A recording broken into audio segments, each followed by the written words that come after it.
Good evening दोस्तों, स्वागत है आपका एक बार फिर से आपके चैनल फार्मेसी पॉइंट में। तो चलिए दोस्तों वीडियो को शुरू करते हैं। तो दोस्तों हमने फार्माकोलॉजी एंड टॉक्सिकोलॉजी के कंप्लीट सिलेबस का मल्टीपल चॉइस क्वेश्चन वीडियो दोस्तों कर लिया है।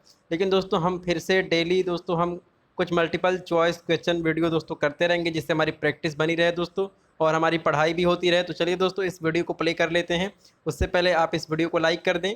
तो दोस्तों जो आज हम मल्टीपल चॉइस क्वेश्चन करने वाले हैं दोस्तों, ये सभी आपके जनरल फार्माकोलॉजी से दोस्तों मैंने इसको बनाए हैं। तो चलिए दोस्तों वीडियो को शुरू कर लेते हैं। तो दोस्तों हमारे सामने पहला क्वेश्चन आ चुका है। इसमें पूछा है कि oxidation of drug mainly occur in. जी हाँ दोस्तों, जो भी हमारी मेडिसिन या ड्रग है दोस्तों जिसको हम लेते हैं दोस्तों, उसका ऑक्सीडेशन दोस्तों कहाँ पर होता है। तो दोस्तों बेसिकली ये इस क्वेश्चन के अंदर पूछा गया है। तो दोस्तों इसमें ऑप्शन दिए गए हैं liver, pancreas, kidney and none of these. तो दोस्तों जो इस क्वेश्चन का सही आंसर है वो है हमारा लीवर।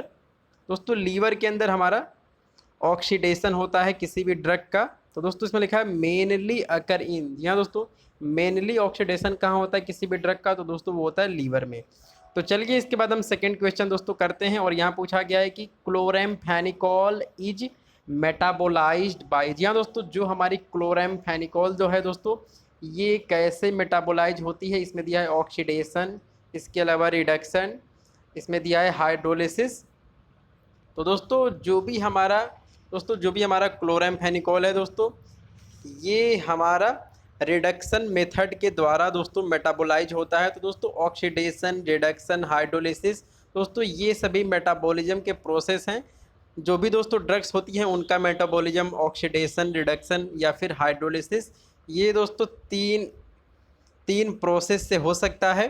तो दोस्तों जो इस क्वेश्चन का सही आंसर है वो है आपका रिडक्शन। तो चलिए इसके बाद हम क्वेश्चन नंबर 3 देखते हैं। और यहाँ पूछा है कि bio transformation of drug occur primarily in. तो दोस्तों यहाँ पर बायो ट्रांसफॉर्मेशन का मतलब क्या होता है। बायो ट्रांसफॉर्मेशन का मतलब होता है मेटाबॉलिज्म। जी हाँ दोस्तों, बायो ट्रांसफॉर्मेशन का मतलब क्या होता है, इसका मतलब होता है मेटाबॉलिज्म दोस्तों। और इसको हम दोस्तों ड्रग मेटाबॉलिज्म या फिर डिटॉक्सिकेशन भी कहते हैं। जी हाँ दोस्तों, इसको हम ड्रग मेटाबॉलिज्म या फिर डिटॉक्सिकेशन भी दोस्तों बोलते हैं। तो दोस्तों जो हमारा बायो ट्रांसफॉर्मेशन है या फिर दोस्तों जो हमारा ड्रग मेटाबॉलिज्म है, ये बेसिकली हमारा लीवर के अंदर होता है दोस्तों। जब किसी को जहर दोस्तों दिया जाता है, तो जब उसकी फॉरेंसिक जांच होती है दोस्तों, तो उसमें लीवर की दोस्तों जांच अवश्य होती है। क्योंकि दोस्तों अगर पॉइजन दिया गया होगा दोस्तों, या फिर कोई भी दोस्तों अगर दवाई दी गई होगी दोस्तों, ड्रग दिया हो गया होगा, तो उसके ट्रेसेज हमारे लीवर में ज़रूर मिलेंगे। तो चलिए दोस्तों इसके बाद हम क्वेश्चन नंबर 4 को कर लेते हैं। तो क्वेश्चन नंबर 4 दोस्तों हमारे सामने आ चुका है। और यहाँ पूछा है कि drug metabolising enzymes are present in. जी हाँ दोस्तों, ऐसे एंजाइम जो ड्रग को मेटाबोलाइज करने में हेल्प करते हैं वो कहाँ पाए जाते हैं। तो दोस्तों इसमें ऑप्शन दिए गए हैं microsome, peroxisome, lysosome and none of these. तो दोस्तों जो इस क्वेश्चन का सही आंसर है वो है माइक्रोसोम। और दोस्तों जो हमारा माइक्रोसोम है ये हमारे कहाँ पाए जाते हैं, ये दोस्तों पाए जाते हैं लीवर में। जी हाँ दोस्तों, जो हमारे माइक्रोसोम्स हैं ये लीवर में पाए जाते हैं, आप इस बात को याद रखेंगे। तो चलिए इसके बाद हम क्वेश्चन नंबर 5 करते हैं। और यहाँ दिया है कि females have dot dot dot ability to metabolise drugs. जी हाँ दोस्तों, जो भी फीमेल्स होती हैं दोस्तों, उनके अंदर किसी भी ड्रग को मेटाबोलाइज करने की कैपेसिटी दोस्तों कैसी होती है, बेसिकली ये इस क्वेश्चन में पूछा गया है। तो इसमें दिया है कि लेस होती है यानी कि कम होती है, मोर होती है यानी कि ज़्यादा होती है, इक्वल होती है, या फिर नॉन ऑफ दिस। तो दोस्तों जो भी फीमेल्स हैं उनके अंदर ड्रग को मेटाबोलाइज करने की दोस्तों जो एबिलिटी है वो कम होती है। तो चलिए इसके बाद हम क्वेश्चन नंबर 6 देखते हैं। और यहाँ दिया है दोस्तों कि increase in body temperature drug metabolism. तो दोस्तों अगर बॉडी टेम्परेचर को बढ़ा दिया जाए तो ड्रग मेटाबॉलिज्म पे दोस्तों क्या अफेक्ट पड़ता है, दोस्तों ये बेसिकली इस क्वेश्चन में पूछा है। तो दोस्तों अगर हम टेम्परेचर को बढ़ा देंगे तो दोस्तों जो हमारा ड्रग मेटाबॉलिज्म है दोस्तों वो भी बढ़ जाएगा।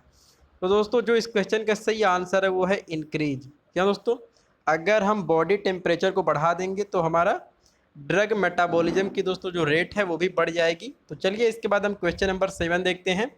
और यहाँ दिया गया है कि basic drug like pethidine is eliminated through. जी हाँ दोस्तों, जो भी हमारी बेसिक ड्रग हैं दोस्तों जैसे पैथिडीन, उनका एक्सक्रीशन दोस्तों किस माध्यम से होता है, बेसिकली यहाँ पर ये पूछा है। तो दोस्तों जो भी हमारे एसिडिक ड्रग होते हैं दोस्तों, जो भी हमारे एसिडिक ड्रग होते हैं दोस्तों, उनका एक्सक्रीशन होता है थ्रू बेसिक मीडियम दोस्तों।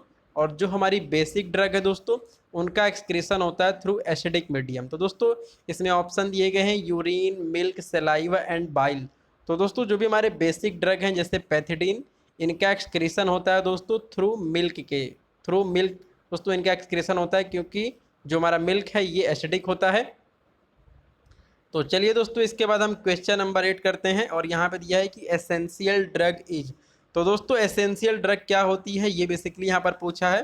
तो इसमें दिया है life saving drug, drugs that meet priority health care need of the population, drugs that must be present in the emergency bag of doctor, drug listed in pharmacopoeia. तो दोस्तों आप थोड़ा सा यहाँ पर सेंस लगाएंगे। दोस्तों जो भी ड्रग होती है वो सभी लाइफ सेविंग ड्रग होती है। तो दोस्तों ये हमारा आंसर नहीं बन सकता। और यहाँ लिखा है कि drugs that must be present in emergency bag of doctor. तो दोस्तों ये भी हमारा आंसर नहीं बन सकता है। और यहाँ लिखा है कि ड्रग्स लिस्टेड इन फार्माकोपिया। तो दोस्तों जो भी हमारे फार्माकोपिया है इसके अंदर तो हज़ारों ड्रग्स दी गई हैं दोस्तों, तो वो सभी एसेंशियल ड्रग नहीं हो सकती हैं। तो दोस्तों हमारा ये भी ऑप्शन नहीं बन सकता है। मतलब हमारे पास स्टेटमेंट 2 बचता है दोस्तों, तो यही हमारा सही है, यानी कि drugs that meet priority health care need of the population. तो चलिए दोस्तों इसके बाद हम क्वेश्चन नंबर 9 करते हैं, और यहाँ पूछा है कि alkalisation of urine increase the excretion of. जी हाँ दोस्तों, अगर यूरिन दोस्तों अल्कली हो जाएगी तो उसमें किस ड्रग का दोस्तों एक्सक्रीशन ज़्यादा होने लगेगा। तो दोस्तों यहाँ पर ऑप्शन दिया गया है weekly basic drug, weakly acidic drug, strong electrolyte and non polar drug. तो दोस्तों जो यहाँ सही आंसर है वो है वीकली एसिडिक ड्रग। जी हाँ दोस्तों, वीकली एसिडिक ड्रग अगर यूरिन हो जाएगा, अल्कली हो जाएगा दोस्तों, अगर उसकी बेसिसिटी बढ़ जाएगी तो उसमें वीकली एसिडिक ड्रग हैं, उनका एक्सक्रीशन एलिमिनेशन होने लगेगा।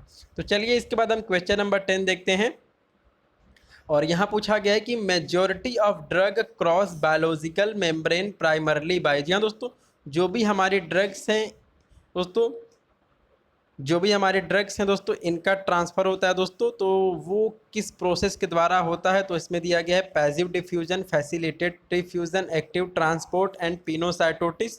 तो दोस्तों जो भी हमारी मेजॉरिटी ऑफ ड्रग हैं वो पास करती हैं पैसिव डिफ्यूजन प्रोसेस के जरिए, यानी कि दोस्तों हमारा जो ऑप्शन सही है वो है फर्स्ट वाला। तो चलिए इसके बाद हम क्वेश्चन नंबर 11 करते हैं, और यहाँ पूछा गया है कि ए प्रो ड्रग इज। जी हाँ दोस्तों, प्रो ड्रग क्या होती है, मैंने कई वीडियो में आपको दोस्तों बताया है, फार्माकोलॉजी के मैंने आपको बताया था। तो इसमें दिया है the prototype member of a class of drug, the oldest member of a class of drug, the inactive drug that is transformed in the body to an active metabolite and none of these. तो दोस्तों जो इस question का सही answer है वो है the inactive drug that is transformed in the body to an active metabolite. जी हाँ दोस्तों, जो भी हमारे प्रो ड्रग होते हैं दोस्तों, ये पहले एक्टिव नहीं होते हैं दोस्तों, लेकिन जब इनको दोस्तों हम इंटेक करते हैं तो इसके बाद दोस्तों इनका केमिकल स्ट्रक्चर चेंज हो जाता है और ये एक्टिव हो जाते हैं दोस्तों, तो उसी को हम प्रो ड्रग कहते हैं। तो चलिए इसके बाद हम क्वेश्चन नंबर 12 करते हैं, और यहाँ पूछा गया है कि मोस्ट ड्रग आर कंसनट्रेटेड इन। जी हाँ दोस्तों, मोस्ट ड्रग आर कंसनट्रेटेड इन, इसमें ये पूछा गया है। तो दोस्तों इसमें ऑप्शन दिए गए हैं liver, fat, pancreas and smooth muscle. तो दोस्तों मैंने आपको पहले भी बताया है कि जो भी ड्रग्स हैं उनका मेटाबॉलिज्म होता है लीवर में, इसीलिए उनका कंसंट्रेशन भी दोस्तों लीवर में सबसे ज़्यादा होता है। तो चलिए इसके बाद हम क्वेश्चन नंबर 13 करते हैं दोस्तों, और यहाँ पूछा है कि ड्रग्स दैट एक्सक्रीट स्लोली। जी हाँ दोस्तों, इसमें से कौन सी ड्रग है जिसका एक्सक्रीशन बहुत ही स्लो होता है। तो इसमें ऑप्शन दिया गया है digitalis, chloramphenicol, tolbutamide and acetazolamide. तो दोस्तों जो हमारी ड्रग डिजिटैलिस होती है इसका एक्सक्रीशन बहुत ही ज़्यादा स्लो होता है। इसी वजह से दोस्तों जो भी हमारी डिजिटैलिस ड्रग है दोस्तों, इसका एक्यूमुलेशन हमारे बॉडी में बहुत ज़्यादा होता है। तो चलिए इसके बाद हम क्वेश्चन नंबर 14 देखते हैं, और यहाँ पर लिखा है कि the entry of drug into central nervous system is limited by. जी हाँ दोस्तों, जो भी हम ड्रग लेते हैं दोस्तों, उसका एंट्री सेंट्रल नर्वस सिस्टम में दोस्तों नहीं होता है। बहुत ही दोस्तों बहुत ही कम ड्रग होती हैं जो सेंट्रल नर्वस सिस्टम तक पहुँच पाती हैं। तो दोस्तों आखिरकार जो भी ड्रग हैं वो सेंट्रल नर्वस सिस्टम में आखिरकार क्यों नहीं पहुँच पाती हैं। तो दोस्तों यहाँ पे ऑप्शन दिया गया blood brain barrier, blood placental barrier, both 1 and 2 and none of this. तो दोस्तों जो इसका सही आंसर है वो है ब्लड ब्रेन बैरियर दोस्तों।